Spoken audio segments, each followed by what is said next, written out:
वृंदावन विहारी लाल की। उस यज्ञ में वेद व्यास जी महाराज पुत्रों के सपुत्र सशिष्य व्यास जी महाराज पधारे।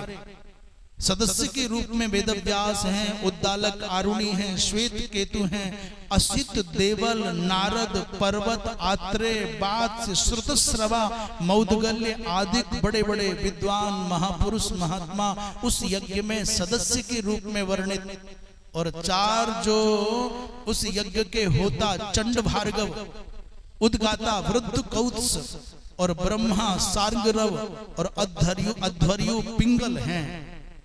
इतना भयंकर यज्ञ चल रहा था। सर्प चारों दिशाओं से चल चल करके घिसटते हुए बेबस होकर के आते, दग्ध हो जाते। और राजर्षि जन्मेजय ने कहा भगवान अभी तक सब कुछ हुआ परंतु तक्षक नहीं दिखाई देता। बिना तक्षक के दग्ध हुए बात बनेगी नहीं।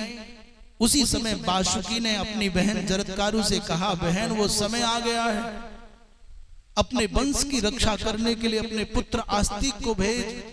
और आस्तिक अपने घर से चले महाराजा जन्मेजय के यज्ञ को रोकने के लिए। और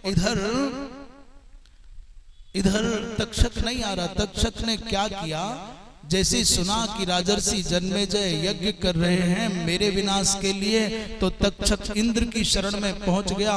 और इंद्र ने शरण में आए तक्षक को अपने भवन में रख लिया और छिप करके तक्षक इंद्र के आसन से लिपट करके बैठ गया। जन्मेजय ने पूछा भगवान तक्षक नहीं आता, क्या बात है? तो महर्षियों ने कहा राजन तक्षक तो देवराज इंद्र के सिंहासन से लिपटा हुआ सुरक्षित है, इसलिए नहीं आ पा रहा है। जन्मेजय ने कहा तो इंद्र को भी स्वाहा कर दो। ये है तुम्हारे भारतवर्ष की यज्ञ विधा का उत्कर्ष। महाराज उन्होंने कहा कि तुम इंद्र को भी स्वाहा कर दो। और जैसे ही इंद्र के निमित्त आहुति में मंत्र बोला गया तमिंद्रेण सहितम पादयध्वम विभावसो, इंद्र के सहित तक्षक को अग्नि में स्वाहा कर दो। तो महाराज जैसे ही ये मंत्र बोला गया तो स्वर्गलोक में बैठे हुए देवराज का सिंहासन डोल गया। अपनी जान बचाने के लिए इंद्र सिंहासन छोड़ करके भागे। हित्वा तु तक्षकम त्रस्तः स्वयमेव भवनम ययो, अपना सिंहासन छोड़ करके इंद्र भाग गए।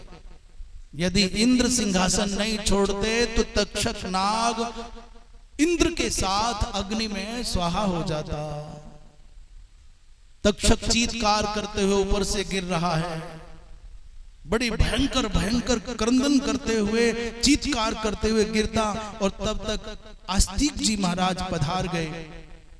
आस्तिक जी महाराज ने यज्ञ की प्रशंसा की, यजमान की प्रशंसा की, आचार्यों की प्रशंसा की और कहा धरती पर महाराज आपके जैसा यज्ञ पहले बहुत कम हुआ होगा।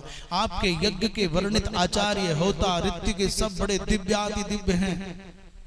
इनकी मीठी मीठी बातों को सुनकर के जन्मेजय भी प्रसन्न, आचार्य गण भी प्रसन्न और वहां के सभासद भी प्रसन्न।